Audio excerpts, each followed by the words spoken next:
हरे कृष्णा। आप सभी का बहुत बहुत हार्दिक स्वागत है। जगन्नाथपुरी धाम, जिसे श्री क्षेत्र, पुरुषोत्तम क्षेत्र इत्यादि कई नामों से बुलाया जाता है। जगन्नाथपुरी में एक बहुत ही विशाल मंदिर है जगन्नाथ जी का, जो बहुत ही अद्भुत है, बहुत ही सुंदर है। जगन्नाथपुरी मंदिर की कई महिमाएं बताई जाती हैं, लेकिन एक महिमा जगन्नाथ मंदिर की ऐसी है जिससे जगन्नाथ जी की विख्याति और ज्यादा फैलती है।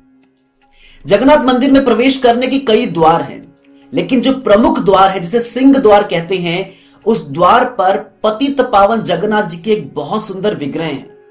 बताया जाता है कोई भी इन विग्रह के दर्शन करें तो उन्हें अंदर वेदी पर बैठे हुए जो जगन्नाथ जी हैं उनके दर्शन करने का लाभ प्राप्त होता है।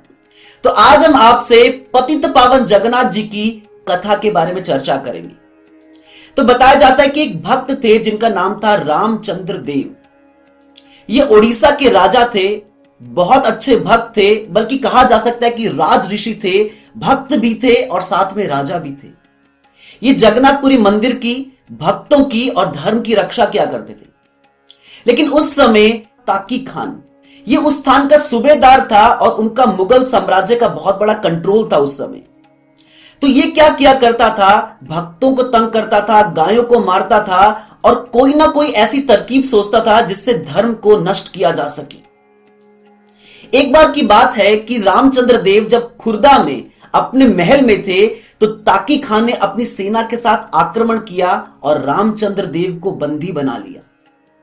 तो जिस समय रामचंद्र देव को बंदी बना लिया गया, ये ताकी खान क्या करता था, जितने भी यात्री जगन्नाथ जी के दर्शन के लिए आते थे इनसे बहुत ही अधिक कर वसूल किया करता था। उन्हें आने नहीं देता था, जगन्नाथ जी के दर्शन नहीं करने देता था। एक दिन इसने रामचंद्र देव के सामने एक शर्त रखी। इसने रामचंद्र देव को बोला, इस्लाम धर्म स्वीकार कर लेंगे और मेरी बहन रिजिया से विवाह कर लेंगे तो मैं आपको रिहा कर दूंगा। रामचंद्र देव, जिनकी जगन्नाथ जी पे इतनी निष्ठा थी, इतना प्रेम था, वो ये कार्य करने के लिए स्वीकार नहीं कर रहे थे। लेकिन इसके बाद जो ताकी खान था, इसने एक शर्त और रखी कि अगर आप मेरी बहन से विवाह नहीं करते तो मैं क्या करूंगा, जगन्नाथ मंदिर को तोड़ दूंगा और साथ में जितने पुजारी और पंडा जो सेवा करते हैं जगन्नाथ जी की, मैं उनका वध कर दूंगा। जब इस प्रकार की बात रामचंद्र देव के सामने आई तो वो घबरा गए और थोड़े चिंतित हुए। जगन्नाथ मंदिर और भक्तों को कष्ट न मिले, इसलिए रामचंद्र देव विवाह करने के लिए तैयार हो गए और उनका नाम पड़ गया हाफिज कादर खान। जब ये पहली बार रिजिया से मिले तो इन्होंने रिजिया को बोला कि देखो, मैं आपका स्पर्श नहीं कर सकता, आपका स्पर्श करना मुझे अच्छा नहीं लगेगा। रिजिया ने रामचंद्र देव को इस प्रकार से बताया कि दरअसल मेरी माता भी हिंदू परिवार से थी और मेरी भी जगन्नाथ जी में बहुत निष्ठा है, लेकिन मैं आपसे एक चीज कहना चाहूंगी कि अगर आप मुझसे विवाह नहीं करेंगे और अगर आप ताकी खान की शर्तों को नहीं मानेंगे तो ये जगन्नाथ मंदिर को तोड़ देगा और भक्तों को कष्ट पहुंचाएगा। अपनी पत्नी के साथ जब ये पहुंचते हैं वापस खुर्दा में, तो इनकी पत्नी को जब पता लगता है कि अब ये मुसलमान बन गए हैं, तो पत्नी अपने बच्चों को लेकर घर से बाहर चले जाती है, घर छोड़कर चल जाती है। ऐसे मित्र जो कहते थे कि हम आपसे रिलेशन कभी नहीं छोड़ेंगे, हमारी मित्रता बहुत ही पक्की है, ऐसे जो मित्र थे वो भी रामचंद्र देव का साथ छोड़ देते हैं।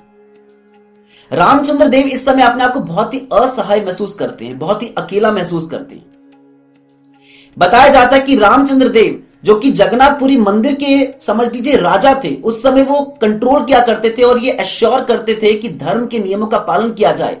उन्हें जगन्नाथ मंदिर में प्रवेश नहीं करने दिया गया। हर एकादशी में जगन्नाथ मंदिर के ध्वजा के पास एक बहुत बड़ा दीपक जलाया जाता था।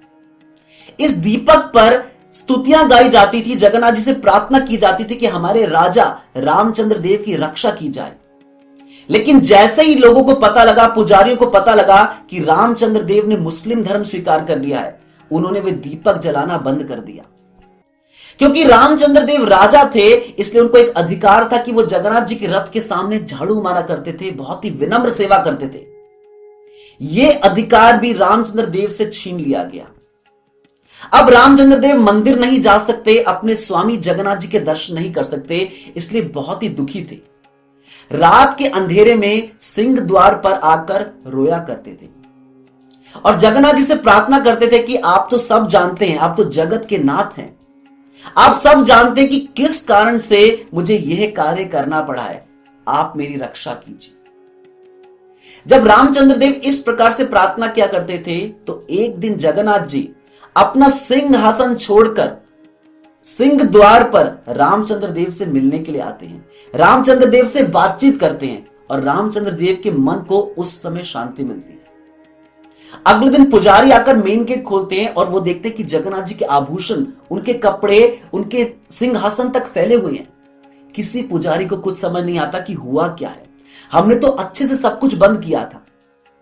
अगले दिन फिर वही होता है, जगन्नाथ जी रामचंद्र देव से मिलने के लिए आते हैं। तीसरे दिन फिर वही, और कई दिनों तक ऐसा चलता रहता है।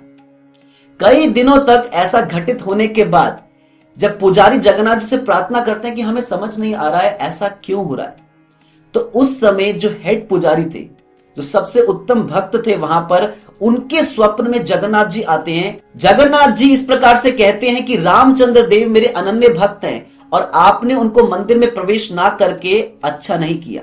जगन्नाथ जी पुजारी को कहते हैं कि अब आप क्या कीजिए, सिंह द्वार पर मेरे विग्रह की स्थापना कीजिए, जगन्नाथ जी की स्थापना कीजिए।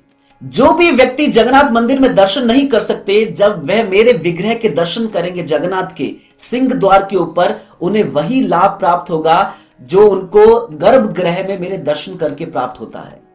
तो इस प्रकार से जगन्नाथ जी अपने पतित भक्त रामचंद्र देव की रक्षा के लिए उनको दर्शन देने के लिए आए, इसलिए इन विग्रह का नाम पड़ा पतित पावन जगन्नाथ। जिस प्रकार से श्री कृष्ण भगवत गीता में कह रहे हैं, क्षिप्रम भवति धर्मात्मा शाश्वत छंति निगच्छति कौन्तेय प्रतिजान ही न में भक्त्या प्रणश्यति। श्री कृष्ण अर्जुन को कह रहे हैं कि हे कुंती पुत्र, तुम ये ऐलान कर दो कि मेरे भक्त का कभी नाश नहीं होता, क्योंकि मैं अपने भक्तों की रक्षा करता हूं। और इस बात को स्थापित करने के लिए जगन्नाथ जी सिंह द्वार पर आए अपने भक्त रामचंद्र देव को दर्शन देने के लिए, और सिंह द्वार पर पतित पावन जगन्नाथ जी की स्थापना की गई। पतित पावन जगन्नाथ की जय। आप सभी का बहुत बहुत धन्यवाद। हरे कृष्णा।